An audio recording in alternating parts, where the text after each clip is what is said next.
মনে মনে চিন্তা করতাছি বিআইন সাহেবের সাথে একটা কথা কইতে হইব, আমার জরুরি। পানটা মুখে দিয়া তারপর বিআইন সাহেবের ফোনটা দিব। এখন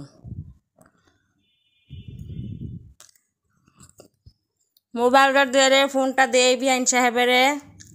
আমার একটা জরুরি কথা আছে, সাইরা নেই। হ্যালো, আসসালামু আলাইকুম বিআইন সাহেব, ভালো আছেন? হ্যাঁ ভালো আছে, অবশ্যই। শরীরটা বেশি ভালো না। ও আচ্ছা, তো শোনেন বিআইন সাহেব, একটা জরুরি কথা বলতে আপনার ফোন দিছি। আপনার মেয়ে তো আমার বাসায় বউ হয়ে আসতেছে, তো মেয়ের সাথে কিন্তু একটা অবশ্যই লোক দিয়া দিবেন। কেন দিবেন জানেন না? ও শোনেন, আপনার মেয়ে তো আমার বাসায় আইসা সারাদিন ওই মোবাইল টিপবো শুইয়া বইয়া, তো রান্না বান্না কে করবো? লোকটা করবো। আমার মেয়েরও আমি একটা লোক দিয়া দিছি সাথে কুড়া। মেয়ে সারাদিনই মোবাইল টিপে, ও একটা লোক দিয়া দিছি। আপনিও একটা লোক দিয়া দিবেন অবশ্যই। হ, বেশি না, মনে রাখেন কথাটা। হ, একটা লোকই দিবেন।